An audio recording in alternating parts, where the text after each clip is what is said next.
Keeping push-up. Voilà les grosses merdes qu'on voit dans les box en permanence. Et voilà ce qu'il ne faut pas faire. À chaque entraînement, on a des chest to bar, pull-up, etc. Et débutant en scale, hommes, femmes, voilà ce que les gens font. Donc, on tire sur les bras, donc sur la force. C'est ce qu'il ne faut pas faire puisqu'on va travailler avec le corps. C'est la différence avec le calisthénique. Avec le calisthénique, on va faire un pull-up en force, là, ici. Nous, s'il faut qu'on en fasse 25, il faut qu'on les fasse en 25 secondes. Il faut que ça aille vite. Et derrière, on a d'autres tarifs, ou avant ou après. Il n'est pas possible de les faire en force, sinon on est cramé. Donc, il ne faut pas lever les genoux. Je peux couper la vidéo, j'ai tout dit. Ne pas lever ces putains de genoux. À partir de là, si vous avez compris ça, vous allez comprendre le keeping pull-up. D'accord? Alors, le keeping pull-up, c'est de la gymnastique.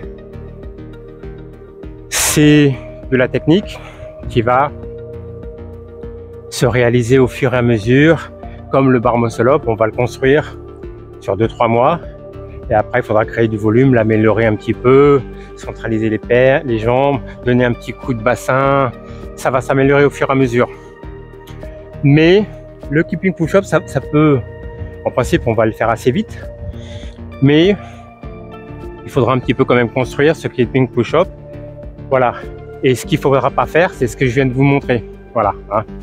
Alors, la première chose à faire, c'est quand on travaille le T2B, keeping push-up, BMU, tout ce qui est gymnastique, il faut s'échauffer. Donc ici, on va faire 3, je vais en faire qu'une fois, mais je vous montre la mobilité importante ici, sur chaque bras. Voilà, 10 petits à-coups ici. Coude fléchi.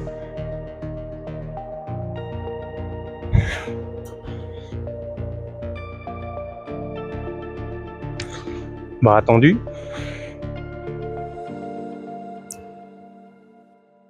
Chaque côté.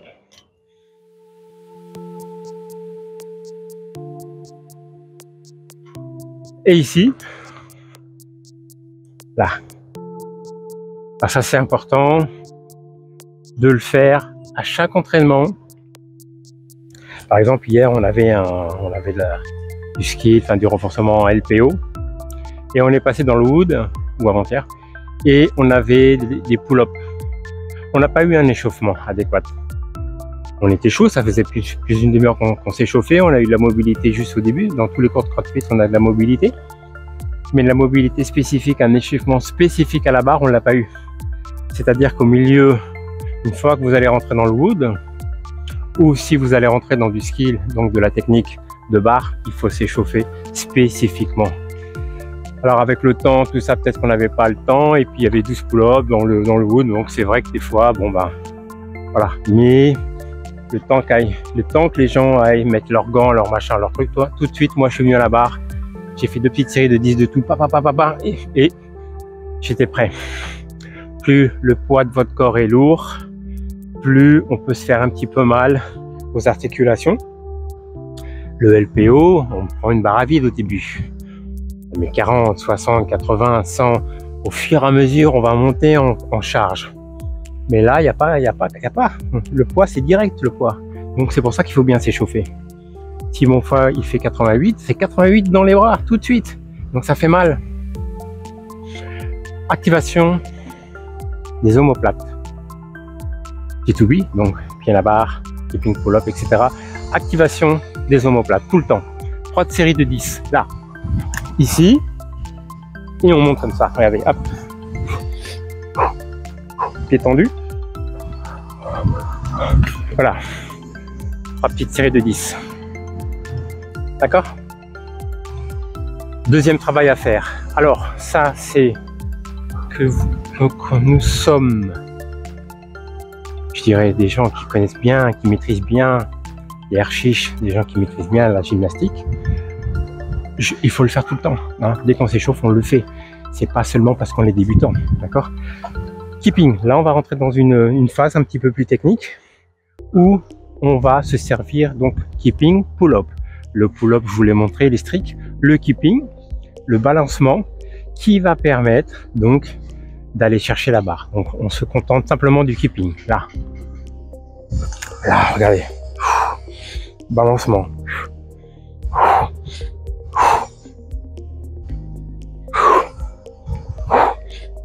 D'accord? 3 séries de 10.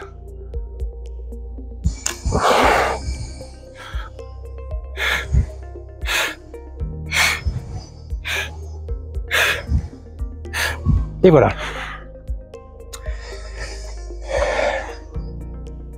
Alors, j'ai déjà vu dans un skill, donc dans un cours de CrossFit,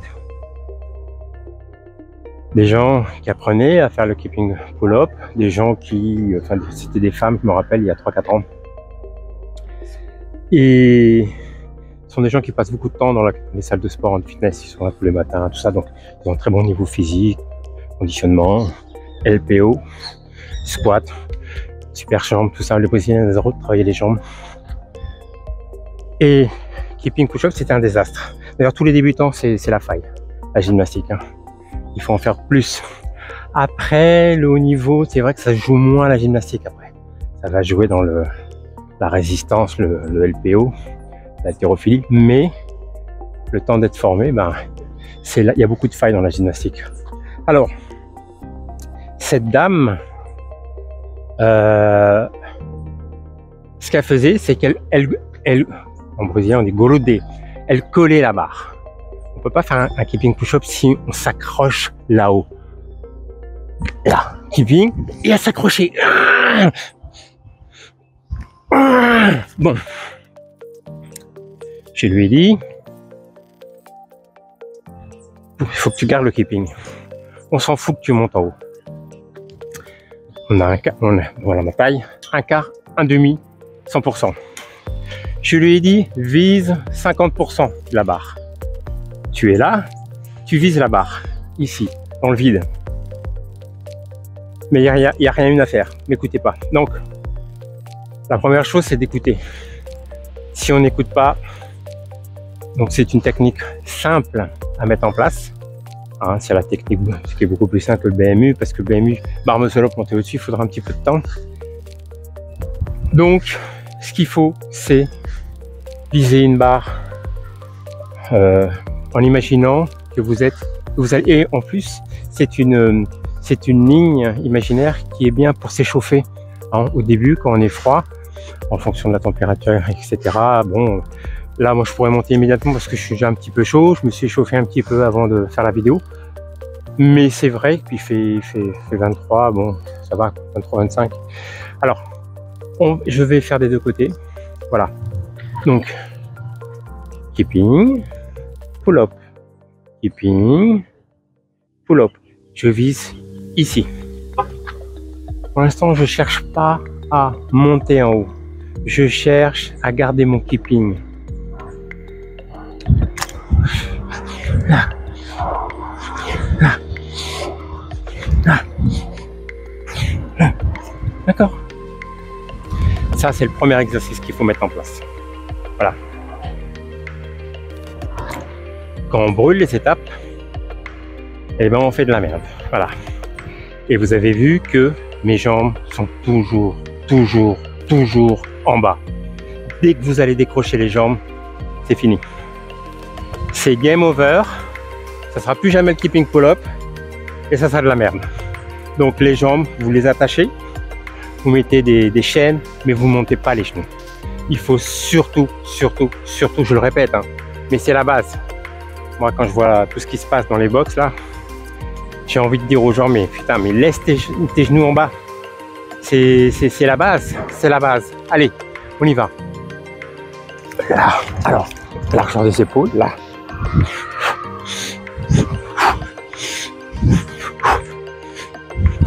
Ok, donc 1, 2, 3, 4, 1, 2, et on y va. 1, 2, 3 keeping et 1. Vous voyez? Voilà, on peut faire ça. Le temps de se coordonner. C'est un mouvement hyper simple. dès le moment qu'on met tout en place, je viens de vous montrer la nomenclature pour arriver à réaliser. Alors il est normal que celui qui a première séance, deuxième séance, troisième séance, il faut un petit peu de temps, le temps que ça se coordonne, etc. C'est tout à fait légitime. Voilà. Mais rappelez-vous, si vous regardez cette vidéo, si vous apprenez le keeping pull-up, si vous voulez le maîtriser, si vous réalisez ça, première chose, vous échauffez bien. On monte pas tout de suite, bam bam bam bam bam. Même si on est chaud, on a fait du LPO, on est parti courir. Échauffement particulier. Mobilité spécifique, activation des omoplates. Ensuite, on fait du keeping. On garde un certain gainage. On fait un bon keeping, d'accord? Ensuite, keeping pull-up. On monte pas jusqu'en haut. Tant qu'on le maîtrise pas, on le monte pas. Ensuite, on va le faire. Donc, il y a une petite astuce, il y a une petite particularité que je vais vous montrer tout de suite. Déjà, je vous le montre. Allez, c'est parti.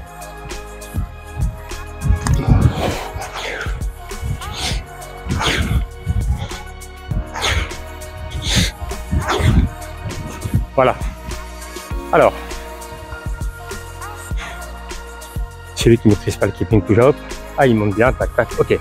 Comme je vous ai expliqué, on reste gainé, on essaie de bien gainer entre le haut du corps et les jambes, pas lâcher les jambes, surtout pas les monter. À partir de là, cette fois, j'ai pu viser la moitié, mais j'ai visé là-haut. J'ai passé le menton, tranquillement. Fluide, je suis reparti. Donc, j'utilise 10 à 20% de bras. Le 80%, c'est le corps, c'est ORE, c'est la force du bassin. Bon, des abdos, du gainage, voilà, tac, tac, tac. Alors, c'est pour ça que cette technique, elle est fondamentale, parce que les gens qui ont moins de force, les femmes, en force, c'est dur. Les pompes, c'est dur pour une femme.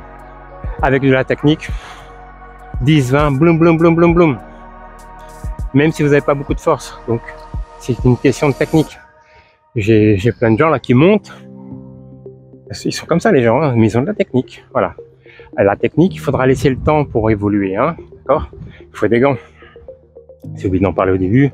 Sans gants, c'est aller en guerre sans fusil, quoi. C'est massacrer les mains. Bon, celui qui veut. Moi, c'est bon. Il y en a hein, des fois. Hein. Les gens n'ont pas d'adhérence. Donc l'adhérence, hein, les gants, la barre, je ne les mets pas ici, je les mets là pour avoir une belle adhérence. Le pouce, je le laisse à l'extérieur, c'est important pour pouvoir tourner, mieux tourner.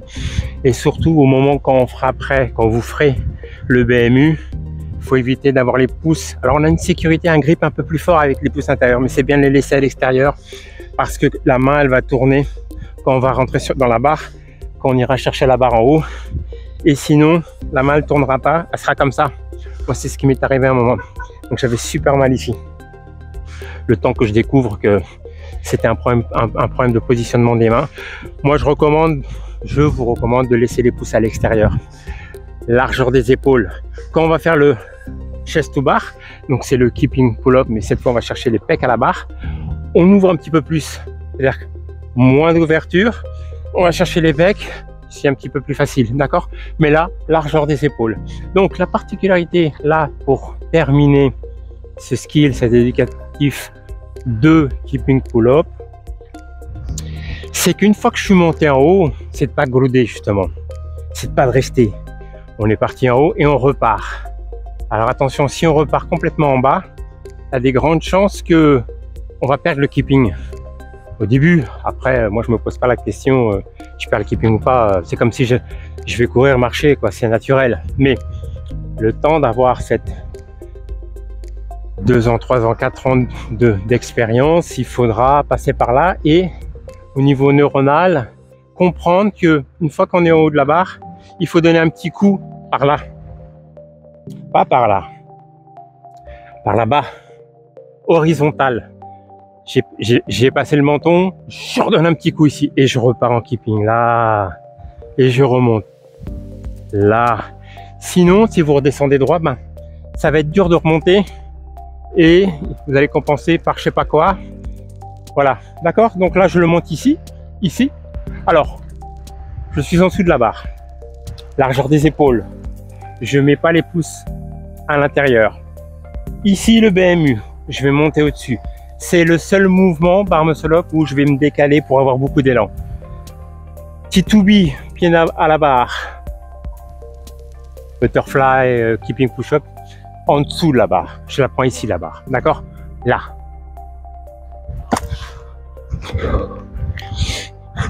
Et je pars.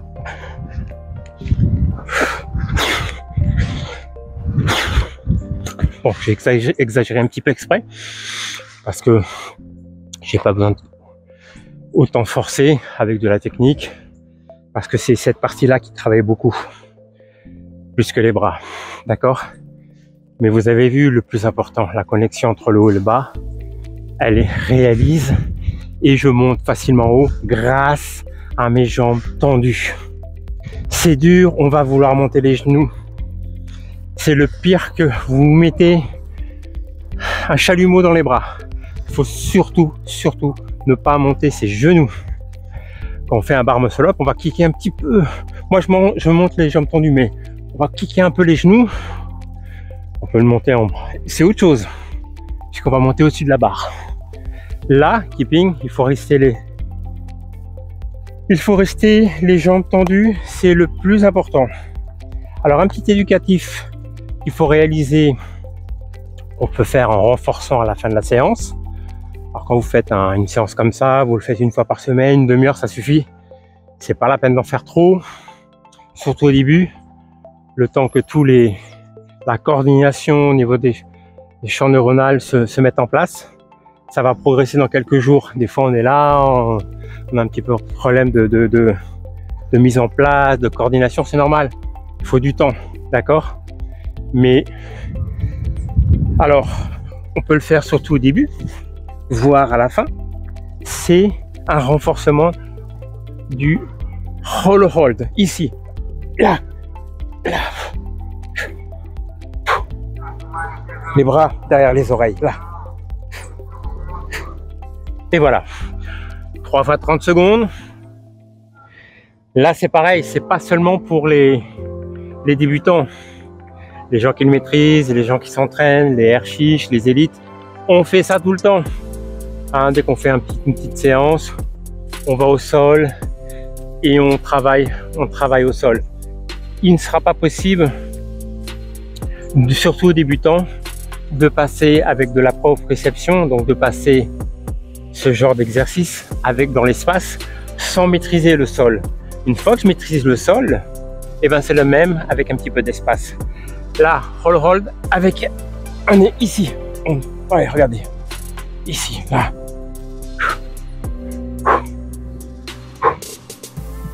Ok. Voilà. Type d'exercice que je vous recommande. Alors, j'ai pas pris ma serviette, sinon j'aurais fait de l'autre côté aussi. Hein, au sol, mais je vais me limiter à ces deux petits éducatifs qui sont bien et qui vont vous permettre donc de progresser dans le keeping pull-up. C'est une phase au début, hein, T2B. Alors, il est clair que par exemple le bar muscle up, il peut être beaucoup plus difficile parce qu'il faut monter en haut, il faut placer le bassin, le temps que le bassin je vais mettre le bassin à la barre. La barre elle est haute alors.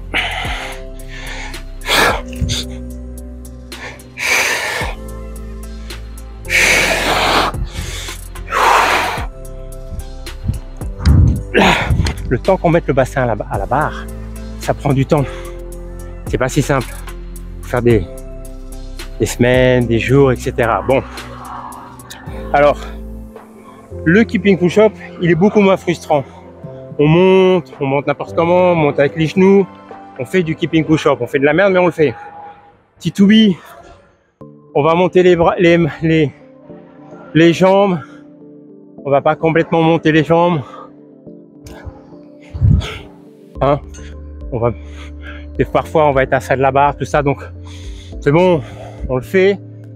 On est un peu, il nous reste 10 cm, mais c'est pas grave. Donc c'est un mouvement qui est facile. On a beaucoup moins de frustration qui est un bar muscle up. Bar muscle up, le temps de passer la barre, il faut quelques mois, quelques années, ça dépend des gens. Il y a des gens qui sont pas très bons en crossfit et ils le font, je sais pas comment. C'est un des mouvements les plus durs en gymnastique, ils y arrivent. Et le reste, c'est catastrophique. C'est étonnant, mais ça arrive des fois. Alors, keeping push-up, c'est la base. Après, on passe au butterfly. Hein. On passera au butterfly. C'est une technique un peu plus avancée. On démarre par le keeping push-up, on le maîtrise au bout de quelques semaines. Et puis, progressivement, on va alterner keeping push-up, butterfly, keeping push-up, butterfly. D'accord? Le keeping push-up, il peut être intéressant parce que si on a un volume super grand, une fois j'avais un wood 400 mètres, 21 avec 32 kg, donc on avait 3 rounds, et 12 pull-up. Alors 12 pull-up c'est 12 secondes, enfin, pour moi c'est 12 secondes, simplement le dernier round, j'avais les bras complètement tétanisés au numéro 8. Alors j'ai pas voulu lâcher, j'aurais pu lâcher la barre 2 secondes et puis les terminer, j'ai pas voulu, donc j'ai réussi à finir, mais ça a été très dur. J'avais à cause du cabin swing, j'avais les bras complètement congestionnés. C'est la difficulté du CrossFit, hein. C'est qu'on a des mouvements intercalés qui fait que les keeping push-up c'est rien du tout, enfin les pull-ups c'est rien du tout, mais une fois qu'on a des mouvements à côté, c'est autre chose. C'est beaucoup plus dur au niveau de la résistance. Alors la solution, ça aurait pu être, bon, j'ai réussi à finir, mais j'aurais pu descendre quelques secondes et je repars. Ça aurait été l'idéal. Autre solution, c'est que je lâche pas la barre. Donc là, j'étais au numéro 8, donc il m'en restait 4. Au lieu de lâcher la barre, c'est de terminer en keeping pull-up. Donc keeping pull-up, il peut sauver parfois quand le volume est trop grand. Hein, par exemple, le Murph, en fin d'année, on a 1 km 600, puis après on a 100. C'est énorme. Allez, donc dans ce cas-là, je vais vous montrer un petit peu de butterfly qu'on verra une prochaine fois. Et c'est une technique un petit peu plus avancée, mais il n'y a pas de délai pour apprendre le butterfly. Hein. C'est-à-dire qu'on peut l'apprendre même si vous ne maîtrisez pas encore totalement à 100% le keeping pull-up. C'est une autre technique un peu plus avancée. Le problème, c'est que vous risquez d'être un petit peu en dessous de la barre au début. Le bassin ne monte pas. C'est pour ça que on peut le faire un petit peu parcimonie, mais il faut d'abord bien maîtriser le keeping pull-up. Si vous avez envie de faire le butterfly, vous le faites. Mais le risque, il est de rester un petit peu comme ça, non rep, et de faire un truc comme ça. Hein, voilà.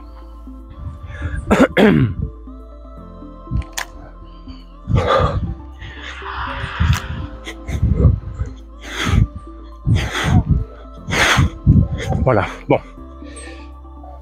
Chers amis, cette vidéo était un plaisir. C'est mon jour de repos aujourd'hui. Enfin, quand je dis jour de repos, c'est que je suis pas allé au box m'entraîner ce matin parce que la semaine dernière, je me suis entraîné du lundi au samedi. Le samedi, j'étais cramé parce que je fais pas qu'une heure. Je fais 1 heure de cours, puis derrière, je vais faire des renforcements au niveau du thruster, au niveau du BMU, etc., etc. Donc, je vais être un petit peu plus fatigué. Je vais faire 2-3 heures d'entraînement, puis ça s'accumule. Donc, évidemment, le samedi, je suis crevé. Je me suis reposé le dimanche. Je me suis entraîné lundi, mardi. Et je me suis dit aujourd'hui, je vais me reposer parce que il me manque un peu de jours de repos. Le repos, il est fondamental. C'est comme l'entraînement. Il faut bien le programmer. Sinon, eh ben, on continue à s'entraîner sur de la fatigue. Et on finit soit par se blesser, soit plus trop avancer. C'est un peu mon cas. C'est-à-dire que je manque un peu d'énergie. Dans les woods, je suis un petit peu assez lent. Quand je dis assez lent, ça dépend avec qui, évidemment. C'est quand même pas mal, mais sur une transition, je vais mettre 5, 6, 7 secondes de récupération au lieu d'être direct boum boum parce que je suis fatigué. Donc voilà, il faut bien programmer. Alors, on peut s'entraîner 5 fois et puis se reposer samedi, dimanche. Souvent dans les CrossFit, on s'entraîne le samedi, hein, on fait des bons entraînements. Donc il peut être intéressant de s'entraîner samedi, mais dans ce cas-là, il faut le mercredi, jeudi faire un petit break. C'est ce que je fais. Psychologiquement, j'ai envie d'aller m'entraîner parce que j'ai envie d'en découdre, mais je me retiens pour garder cet afflux nerveux, voilà. Puis demain, je vais avoir l'entraînement CrossFit et puis derrière, avec un collègue, on va en double, on va faire l'entraînement d'Aerox. On a une grosse séance, plus mes renforcements individuels. Je fais toujours de la gymnastique, etc. Vous voyez. Donc, il est important de programmer des jours de repos. Pour finir sur le sujet, Alors keeping pull-up, on n'a pas besoin beaucoup de force, mais il en faut un tout petit peu pour augmenter la force et faire des push-ups. Au début, pour certaines personnes qui ont du mal, bah, vous mettez les genoux au sol, hein, faites des push, puis au fur et à mesure, on essaie de plus mettre les genoux. Ici, c'est de faire du strict, comme je vous ai montré. Hein. Le strict, ça va vous développer votre force. D'accord. Là, c'est différent. Si j'en fais 6, c'est déjà beaucoup plus dur. En keeping push-up, c'est du gâteau. Ce qui va vous faire développer votre force aussi, c'est un entraînement d'isométrique. Donc, vous faites 3, par exemple, petite séance, on peut faire 3 séries, 3 rounds. On monte 3 fois. Et à la fin, je reste collé en haut, en iso, 20 secondes. Et je redescends ou éventuellement, je rajoute encore 3 séries négatives où je redescends tout doux. Ce genre de travail, il est extraordinaire.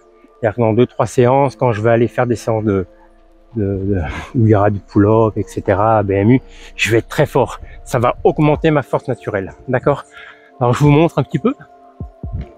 Là. Donc, 3 fois.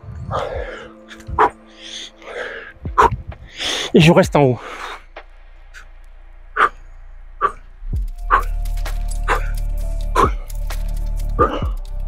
Et je redescends tout doux.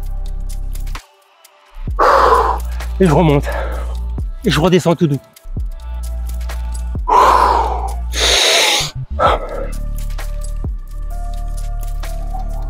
Et voilà, à réaliser 3 fois. À bientôt les amis.